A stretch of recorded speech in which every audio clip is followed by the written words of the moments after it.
Halo anak-anak, selamat pagi. Assalamualaikum warahmatullahi wabarakatuh. Berjumpa lagi dengan Bu Nurul ya dalam pelajaran sejarah Indonesia. Nah, dalam pertemuan kali ini Ibu akan memberikan video pendek yang nantinya akan menjadi panduan kita dalam melaksanakan kegiatan pada hari ini. Nah, sebelum mulai, Ibu harap kalian semua sudah siap ya mengikuti pelajaran. Jangan lupa, walaupun kalian tetap di rumah saja, tetapi tetap jaga kesehatan ya anak-anak. Jangan lupa olahraga, makan makanan yang sehat, istirahat yang cukup agar tubuh kalian tetap kuat dan imunnya tetap terjaga. Nah, pada pertemuan kemarin, anak-anak telah menyelesaikan PTS ya, penilaian tengah semester Gasal, dan alhamdulillah semuanya bisa mengikuti dengan lancar. Nah, untuk kegiatan kali ini kita akan masuk pada bab baru. Bab baru yaitu bab 4 yang nanti akan kita bahas. Nah, sebenarnya dalam pelajaran sejarah ini kita sudah runtut ya pembelajaran yang telah kita lalui dari awal pertemuan sampai dengan sekarang. Nah, kalau kalian ingat di awal itu kita pernah mempelajari tentang masa praaksara di Indonesia. Lalu bab selanjutnya masuk kepada masa Hindu-Buddha, dan yang selanjutnya ini akan kita pelajari tentang perkembangan masyarakat pada masa Islam.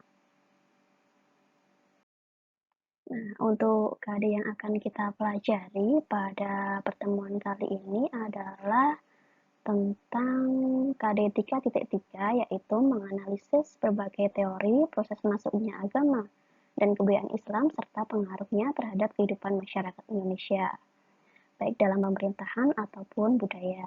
Lalu KD 4.3 yaitu menyajikan hasil analisis tentang berbagai teori masuknya agama dan kebudayaan Islam serta pengaruh terhadap kehidupan masyarakat Indonesia, yaitu dalam bidang pemerintahan dan budaya.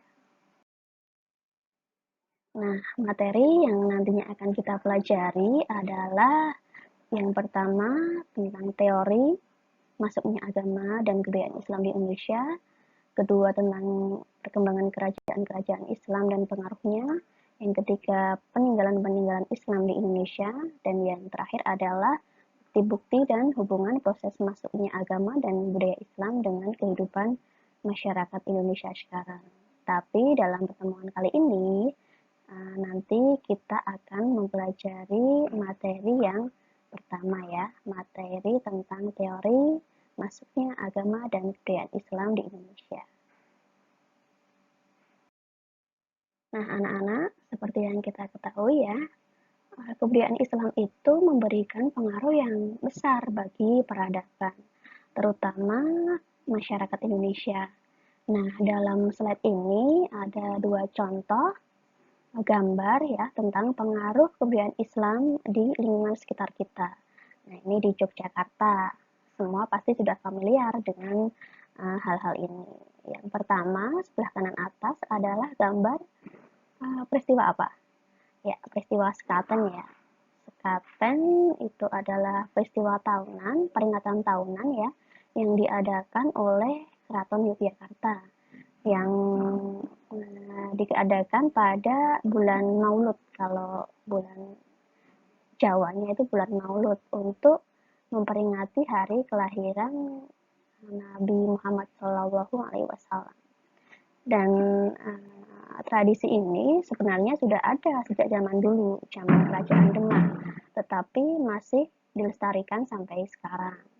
Nah, untuk yang gambar di bawah ini adalah gambar Masjid Gede Kauman ya, Masjid Agung. Nah, ini juga merupakan masjid yang didirikan oleh Sri Sultan Hamengkubuwono yang pertama. Nah, lalu sampai sekarang masih ada dan masih digunakan untuk kegiatan-kegiatan peribadatan. Nah, kedua contoh di atas merupakan beberapa pengaruh kebudayaan Islam yang sampai sekarang masih ada dan dapat kalian temui di lingkungan masyarakat. Islam kini menjadi agama mayoritas pada masyarakat Indonesia ya. Nah, lalu sebenarnya bagaimana awal dari perkembangan masuknya Islam di Indonesia? Inilah materi yang akan kita pelajari pada hari ini. Anak-anak, silahkan kalian cermati slide berikut ini tentang infografis masuknya Islam ke Indonesia. Nah, di sini ada tiga teori ya. Yang pertama adalah teori Makkah, yang kedua teori Persia, yang ketiga adalah teori Gujarat. Nah, dari ketiga teori ini persamaannya adalah bahwa para pedagang itu mempunyai peran yang vital, peran yang dominan dalam menyebarkan agama Islam ke Nusantara. Nah, akan kita bahas satu persatu, tetapi tidak mendalam ya, nanti bisa kalian pelajari sendiri dalam kegiatan belajar mandiri. Nah, yang pertama adalah teori Makkah. Nah, teori ini dikemukakan oleh Van Leur, di mana beliau berpendapat bahwa Islam itu dibawa oleh para pedagang Arab yang melakukan interaksi dengan masyarakat Indonesia pada abad ke-7 Masehi. Nah, salah satu buktinya adalah ditemukannya perkampungan Islam itu di wilayah Sumatera di sini. Di sini. Nah, Arab itu letaknya di sini ya, anak. Nah, Arab itu sebuah negara di Asia Barat. Kalau umat Islam biasanya menunaikan ibadah haji itu di Mekah. Nah, lalu yang kedua adalah teori Persia.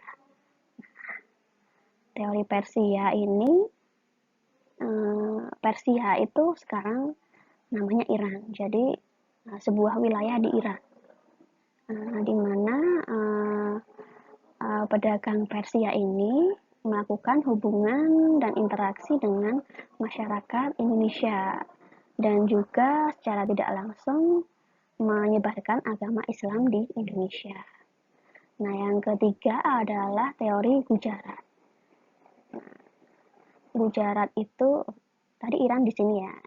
Negara Iran itu di sini dan negara India itu di sini. Nah, teori Gujarat India ini dikemukakan oleh Hurgronje, di mana menyatakan bahwa hubungan dagang antara Indonesia dengan India ini banyak memberikan pengaruh terhadap penyebaran agama Islam di Indonesia. Nah, salah satu buktinya adalah ditemukannya makam Sultan Malik As-Saleh, yaitu Raja Kerajaan Samudra Pasai yang batu nisannya berangkat tahun 12 Masehi. Nah, itu merupakan tiga teori ya tentang masuknya Islam di Indonesia.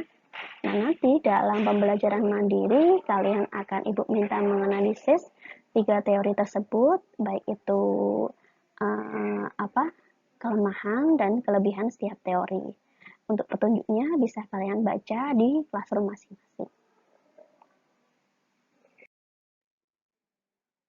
Persebaran agama Islam di Nusantara selain tadi bidang perdagangan ya yang perannya sangat vital dalam menyebarkan agama Islam, juga melalui perkawinan, pendidikan, dan juga kesenian. Jadi intinya masuknya Islam ke Nusantara itu melalui cara yang damai ya.